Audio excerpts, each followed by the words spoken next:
So we're back. Napahinga kami after ng quick snack kanina. Ngayon, it's already 5, almost 5:30. Tingnan natin kung maabutan natin ng sunset. Babalik ulit tayo sa seashore ngayon para ma-witness naman ng sunset. Kung makikita natin ng sunset, kasi kung magpapakita siya, kasi kung mapapansin nyo, ay medyo makulimlim na naman. So babalik ulit tayo doon para makita ang sunset. Sana talaga magpakita siya kahit makulimlim. I think mas maraming taong makikita mo ngayon kasi ayan na si sunset. Eh? Ayan na, mas madami na yung tao. Mas madami na yung tao ngayon kasi sunset na siya. Mas madami ng tao dito sa Bye-Bye.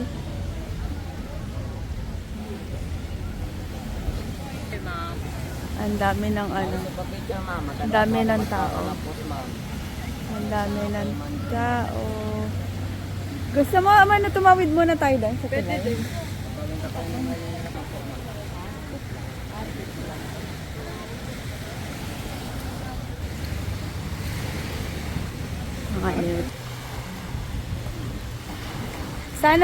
Sana makita natin yung sunset kahit ano. Bababa siya doon. So, now we're trying to witness the sunset dito sa Boracay.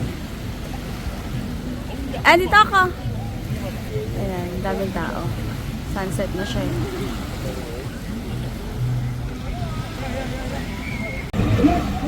Diba? After ng sunset, biglang nawala yung mga tao, oh.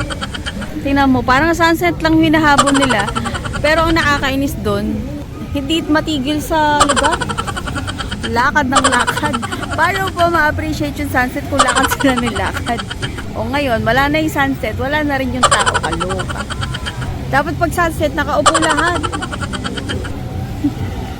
O, pati yung mga ano dyan. Nawala na. Imbis na kanina, dapat wala sila dahil nakaharang sila sa sunset. O ngayon, nung wala ang sunset, wala na rin sila. Kaloka. Wrong timing. Kung kailang inaabangan mo yung sunset, saka may mga nakaharang dyan, yung mga whatever. Tapos, ngayon wala na yung sunset, saka naman sila nagwalaan. Diba? Wala lang. Ayan. May mga parating naman nagpa-party. Ayan, may dumarating pa. Saan kaya galing tong mga to, no? Party o nag-ano sila, nagparang island hopping. Tapos kasama ang mga iba't ibang activities. So siguro yan yung mga yan. Ayan o, bilis o. Wala, sige, party. O diba, saya-saya nila.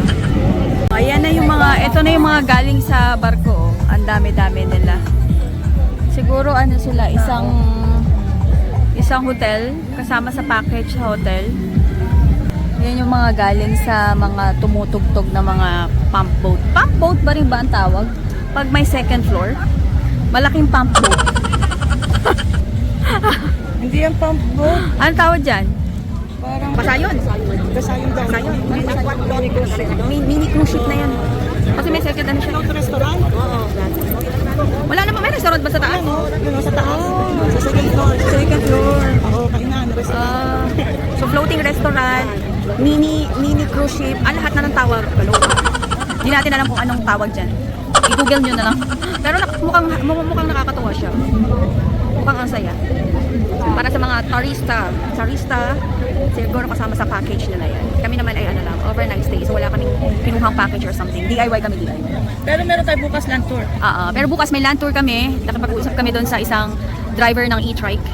Magkakaroon kami ng land tour sa Boracay mainland. Ay, mainland lang ito. Seashore pala ito. Yung mainland doon sa land. Okay, later after this, magdi-dinner na kami.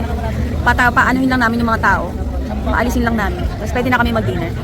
Hanap kami kung saan kami magdi-dinner.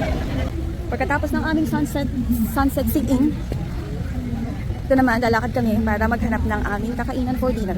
Yan, wala na yung mga tao. For sure, yung mga tao naandin sa mga kainan. Tignan mo, dami-dami dito kanina, oh. Ito naman ng Boracay sa gabi. Namimiss ko sa Boracay, yung walang masyadong footsteps. Ang buhangin. Kasi puro footsteps na siya, oh. Tingnan nyo, oh. Wala ka na makikitang malinis na buhangin na walang tapak. Lahat yan, meron ng footsteps. Ngayon, maghahanap kami ng pagkain. Hindi namin alam kung anong kakainan namin. At least marami pa rin naman siya mga puno. Mga coconut trees. So ngayon, dito lang kami sa seashore.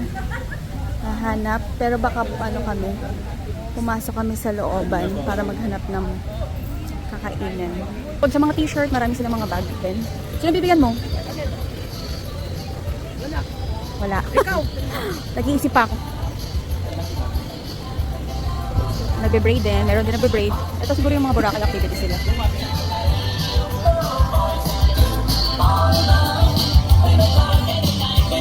Diba, ang dami.